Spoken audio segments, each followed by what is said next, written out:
आज सुपरटेक के जो होम बायर्स हैं उनमें से बहुत सारे कुछ लोगों ने मुझसे सवाल पूछा कि सर, जो उनसे सुपरटेक के रिजोल्यूशन प्रोफेशनल थे मिस्टर हितेश गोयल, लाइसेंस 2 साल के लिए क्यों सस्पेंड कर दिया गया, ऐसा क्या हो गया। तो फिर सवाल उठता है क्योंकि जब एक रिजोल्यूशन प्रोफेशनल जिसको कोर्ट इसीलिए अपॉइंट करती है ताकि वो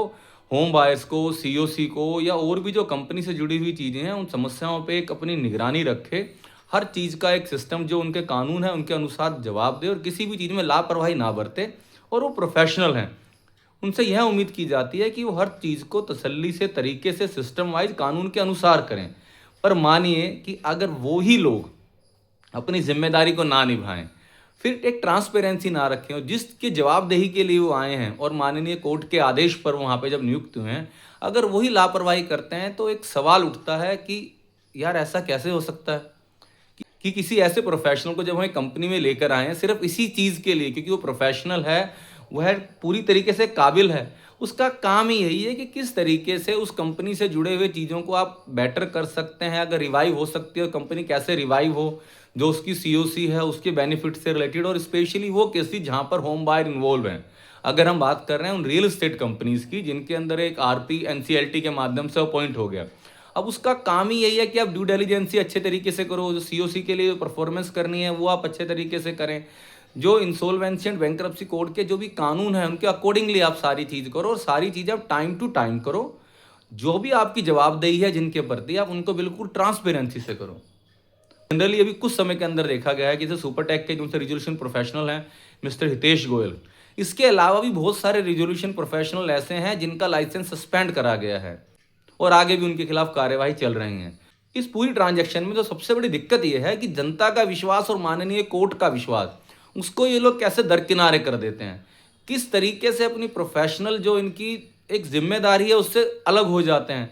किस तरीके से इस गंभीर मुद्दे को ये लोग इतनी लाइटली ले लेते हैं, और उसके बाद पब्लिक क्या करे।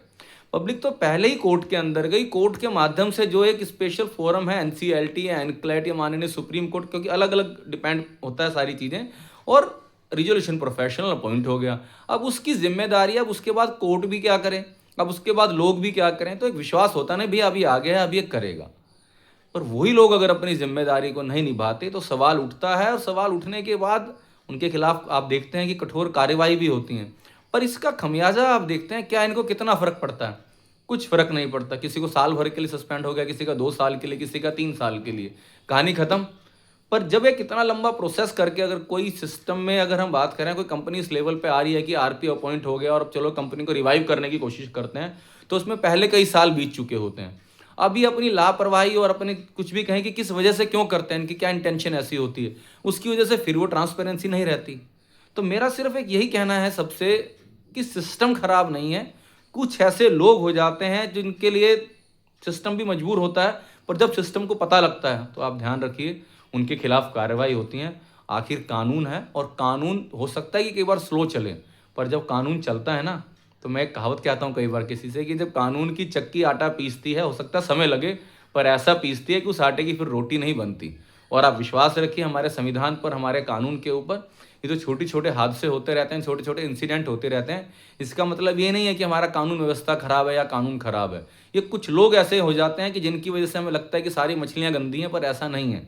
तो मैं आपसे बस यही निवेदन करूंगा कि अपने सिस्टम पर, अपने कानून पर पूरा विश्वास रखें, और अगर कहीं भी आपको लग रहा है कि आपके हितों की अनदेखी हो रही है, तो कोर्ट का सहारा लें, किसी प्रोफेशनल के साथ अपनी विचार विमर्श करें और आगे बढ़ें। नमस्कार।